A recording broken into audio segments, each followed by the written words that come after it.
The alarm clock screamed at 6:30 a.m., just like it had every morning for the past 15 years.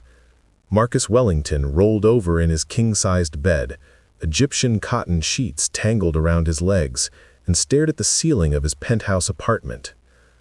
Through floor-to-ceiling windows, Manhattan stretched out below him like a glittering promise he'd already collected on.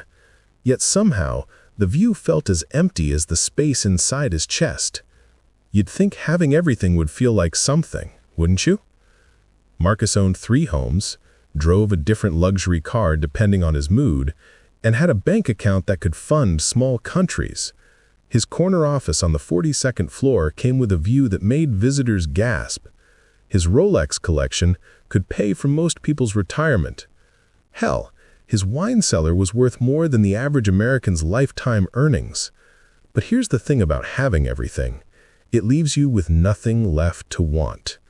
And when you have nothing left to want, you start wondering what the point of any of it really is.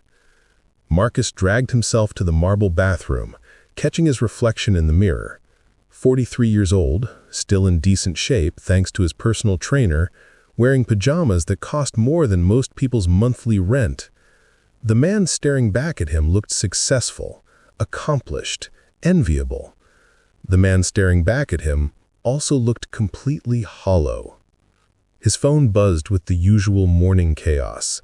His assistant reminding him about the board meeting, his financial advisor with updates on his portfolio, his mother calling from her estate in the Hamptons, probably wanting to discuss the charity gala she was organizing.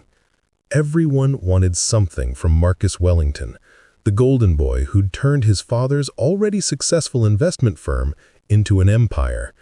The irony wasn't lost on him. He'd spent his entire adult life accumulating wealth, power, and status, believing that somewhere along the way, happiness would just naturally follow, like it was a bonus feature that came with success. But happiness, it turned out, wasn't included in the package.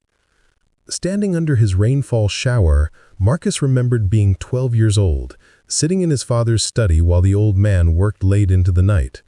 "Son," his father had said without looking up from his papers, "money doesn't buy happiness, but poverty sure as hell guarantees misery. Better to be rich and troubled than poor and troubled."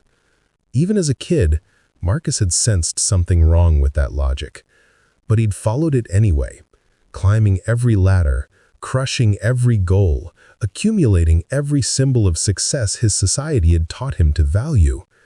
And now, 30 decades later, he was discovering that his father had been both right and catastrophically wrong.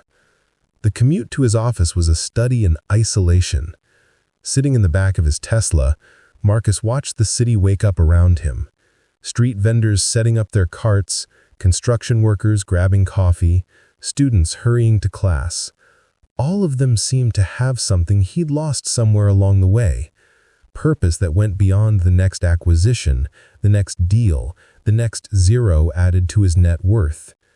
His therapist, Dr. Sarah Chen, had a name for what he was experiencing.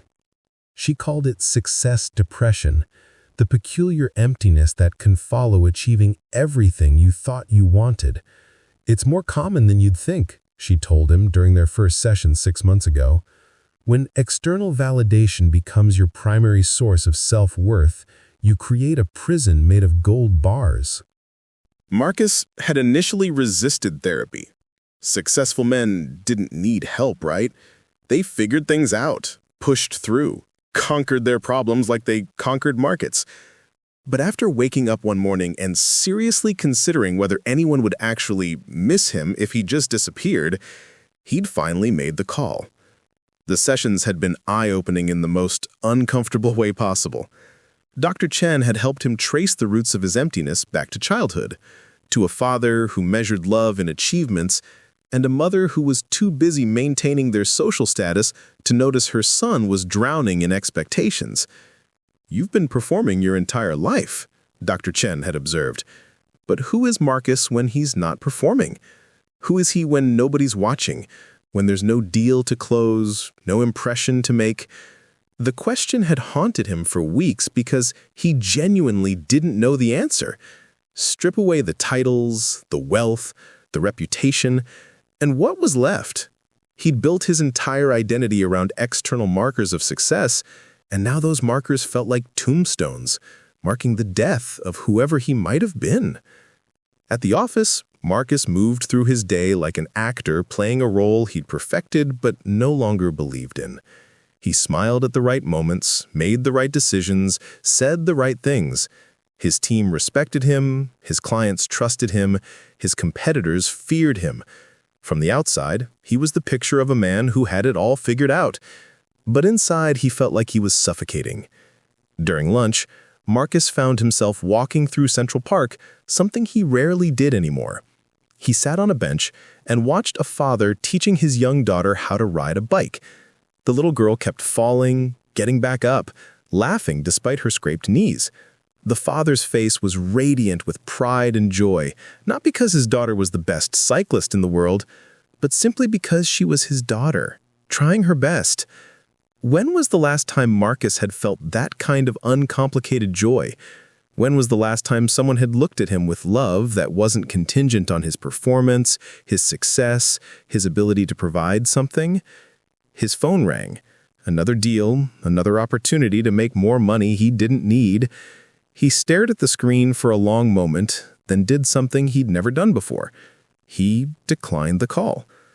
That evening, instead of working late or attending another networking event, Marcus did something radical. He went home, ordered pizza from a place that definitely didn't cater to his usual crowd, and sat on his terrace watching the sunset. No agenda, no productivity goals, no optimization strategies.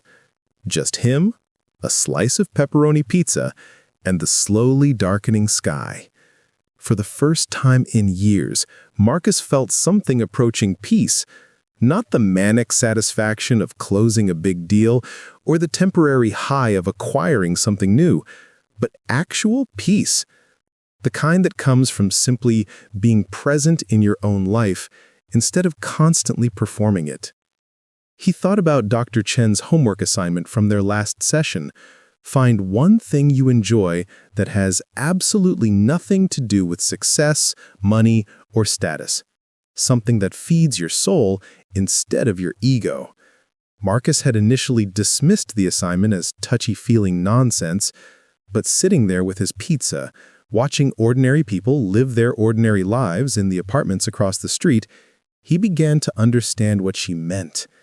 Maybe happiness wasn't something you achieved or acquired. Maybe it was something you allowed yourself to experience. The next morning, Marcus did something unprecedented.